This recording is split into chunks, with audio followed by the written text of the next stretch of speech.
Next year, when I contribute and I help you win, TVK win next year.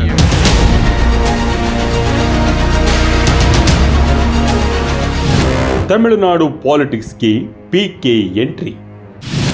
DMK ಬಿಜೆಪಿಗೆ Thalapathy Vijay shock. Vijaya Karnataka ವೀಕ್ಷಕರಿಗೆ ಸ್ವಾಗತ. ನಾನು ಶಂಕರ್ನ ಹೆತ್ತು.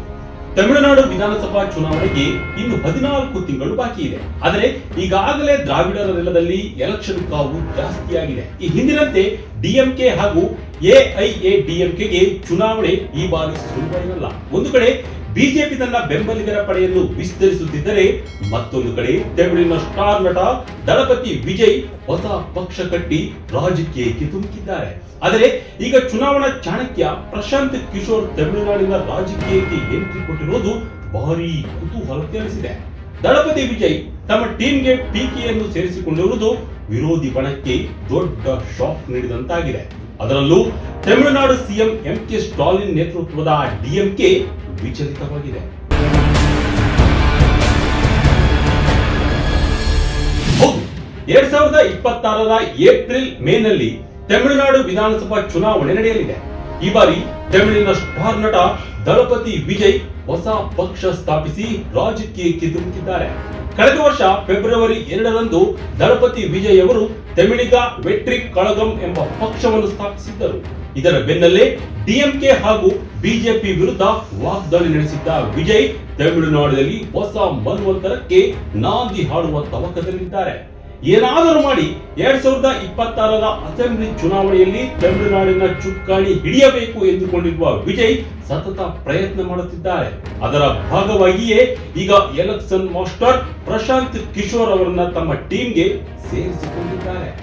Prashant Kishore success ಟ್ರಾಕ್ಗೆ Vijay ಫಿದಾ. ಮೋದಿ ಪ್ರಧಾನಿಯಾಗಿದ್ದರ ಹಿಂದೆ ಪ್ರಶಾಂತ್ ಕಿಶೋರ್ ಕರಾಮತ್ತು. ಟಿವಿಕೆ ಪಕ್ಷದ ಮೊದಲ ವಾರ್ಷಿಕೋತ್ಸವದ ಪ್ರಯುಕ್ತ ಮಹಾಬಲಿಪುರಂನಲ್ಲಿ ಬೃಹತ್ ಸಮಾವೇಶ ಹಮ್ಮಿಕೊಳ್ಳಲಾಗಿತ್ತು. ಈ ಸಮಾವೇಶದಲ್ಲಿ ಸರ್ಪ್ರೈಸ್ ಎಂಬಂತೆ ವಿಜಯ್ ಜೊತೆ ಪ್ರಶಾಂತ್ ಕಿಶೋರ್ ಕಾಣಿಸಿಕೊಂಡಿದ್ದಾರೆ. ಇವರಿಬ್ಬರ ಕಾಂಬಿನೇಷನ್ ಈಗ ತಮಿಳುನಾಡಿನ ರಾಜಕೀಯದಲ್ಲಿ ಭಾರಿ ಚರ್ಚೆ ಸೃಷ್ಟಿಸಿದೆ. ಚುನಾವಣೆಯಲ್ಲಿ ಪ್ರಶಾಂತ್ ಕಿಶೋರ್ ಅವರ ಟ್ರ್ಯಾಕ್ ರೆಕಾರ್ಡ್ ಅನ್ನು ಒಮ್ಮೆ ಗಮನಿಸಿದರೆ ಡಿಎಂಕೆ ಹಾಗೂ ಬಿಜೆಪಿ ವಿಚಲವಾಗುವುದು ಖಂಡಿತ. ಯಾಕೆಂದ್ರೆ ಕಳೆದ 10 ವರ್ಷದಲ್ಲಿ ಪ್ರಶಾಂತ್ ಕಿಶೋರ್ ತಮ್ಮ ಸಾಮರ್ಥ್ಯವನ್ನು ಚುನಾವಣಾ ಕಣದಲ್ಲಿ ಪ್ರೂವ್ ಮಾಡಿಕೊಂಡಿದ್ದು ಹಲವು ನಾಯಕರಿಗೆ ಸಕ್ಸಸ್ ರೂಟ್ ತೋರಿಸಿದ್ದಾರೆ. ಯಾರ್ಯಾರ ಜೊತೆ ಇವರು ಕೆಲಸ ಮಾಡಿದ್ದಾರೋ ಅವರೆಲ್ಲ ಸಕ್ಸಸ್ ಆಗಿರೋದು ಕ್ಲಿಯರ್ ಆಗಿ ಕಾಣುತ್ತಿದೆ.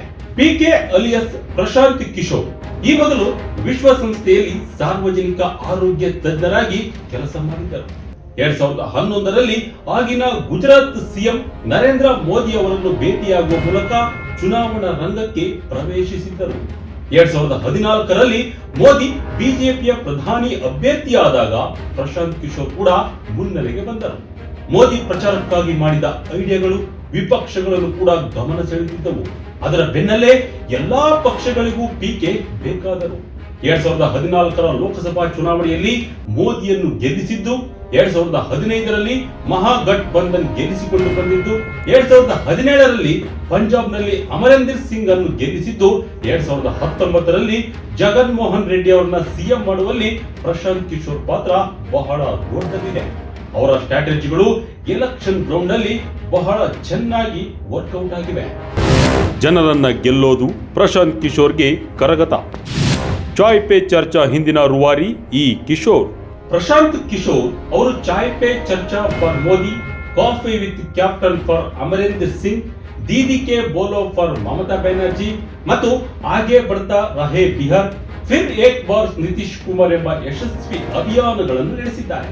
ಅದಲ್ಲದೆ ದಕ್ಷಿಣ ಭಾರತದಲ್ಲಿ, ಅದರಲ್ಲೂ ತಮಿಳುನಾಡಿಗೆ ಅಂಟಿಕೊಂಡಿರುವ ಆಂಧ್ರ ಪ್ರದೇಶದಲ್ಲಿ ಜಗನ್ ಮೋಹನ್ ರೆಡ್ಡಿ ಅವರಿಂದ 3000 ಕಿಲೋಮೀಟರ್ ಪ್ರಜಾ ಸಂಕಲ್ಪ ಯಾತ್ರೆ ಮಾಡಿಸಿ ಮುಂದಿನ ಚುನಾವಣೆಯಲ್ಲಿ ವೈಎಸ್ಆರ್ ಕಾಂಗ್ರೆಸ್ ಪಕ್ಷವನ್ನ ಗೆಲ್ಲಿಸುವಲ್ಲಿ ಪ್ರಶಾಂತ್ ಕಿಶೋರ್ ಪ್ರಮುಖ ಪಾತ್ರ ವಹಿಸಿದ್ದರು. ಹಲವು ಸಕ್ಸಸ್ ಗಳನ್ನು ಕಂಡ ಪ್ರಶಾಂತ್ ಕಿಶೋರ್ ಈಗ ತಮಿಳುನಾಡಿಗೆ ಎಂಟ್ರಿ ಕೊಡುತ್ತಿರುವುದು ತಮಿಳುನಾಡಿನ ರಾಜಕೀಯದ ದಿಕ್ಕನ್ನೇ ಬದಲಿಸುವ ರೀತಿ ಕಾಣುತ್ತಿದೆ.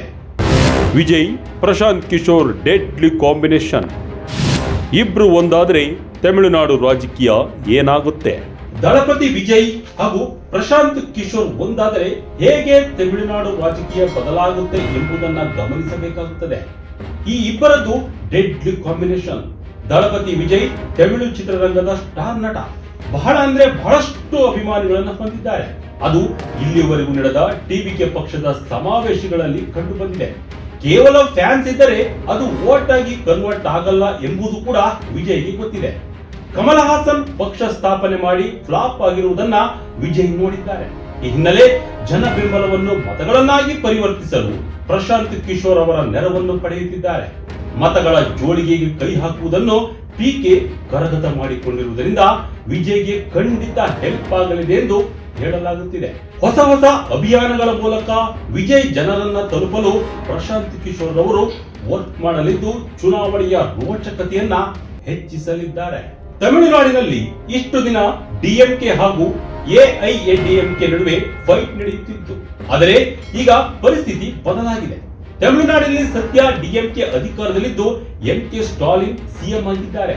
ಅವರಿಗೆ ಎದುರಾಳಿಯಾಗಿ ಎಐಎಡಿಎಂಕೆ ಇದೆ. ಇದರ ನಡುವೆ ಬಿಜೆಪಿ ಕೆ ಅಣ್ಣಾಮಲೈ ಕೂಡ ದ್ರಾವಿಡರ ನಾಡಲ್ಲಿ ನೆಲೆ ಊರುವ ಪ್ರಯತ್ನವನ್ನು ಮಾಡುತ್ತಿದೆ. ಈಗ ವಿಜಯ್ ಹೊಸ ಪಕ್ಷ ಕೂಡ ತನ್ನ ವೇಗವನ್ನು ಹೆಚ್ಚಿಸಿದ್ದು ಪ್ಲಾನ್ ಮೇಲೆ ಪ್ಲಾನ್ ಮಾಡುತ್ತಿದೆ. ಈ ಹಿನ್ನೆಲೆ 2026ರ ತಮಿಳುನಾಡು ಬ್ಯಾಟಲ್ ಬಹಳ ಕುತೂಹಲ ಕೆರಳಿಸಿದೆ. ಎಐಎಡಿಎಂಕೆ ಸ್ವಲ್ಪ ಮಂಕಾಗಿದ್ದು ಡಿಎಂಕೆ, ಬಿಜೆಪಿ ಹಾಗೂ ಟಿವಿಕೆ ನಡುವೆ ತ್ರಿಕೋನ ಕದನ ನಡೆಯುವುದು ಖಚಿತ ಎನ್ನಲಾಗುತ್ತಿದೆ. ಒಟ್ಟಿನಲ್ಲಿ ತಮಿಳುನಾಡು ರಾಜಕೀಯ ರಂಗೇರಿದ್ದು ಎಲೆಕ್ಷನ್ಗೆ ವರ್ಷಕ್ಕೂ ಮುನ್ನವೇ ಕಾವು ಏರುತ್ತಿದ್ದು ಮುಂದೇನಾಗುತ್ತೆ ಎಂಬುದನ್ನ ಕಾದು ನೋಡಬೇಕಿದೆ. ಇದಾಗಿತ್ತು ಈ ಕ್ಷಣದ ವಿಜಯ ಕರ್ನಾಟಕದ ಇಂಟ್ರೆಸ್ಟಿಂಗ್ ಸ್ಟೋರಿ. ಇದೇ ರೀತಿಯ ಸ್ಟೋರಿಗಾಗಿ Vijaya Karnataka website, YouTube page, Facebook channel follow ಮಾಡ್ತಾರೆ. ಧನ್ಯವಾದ.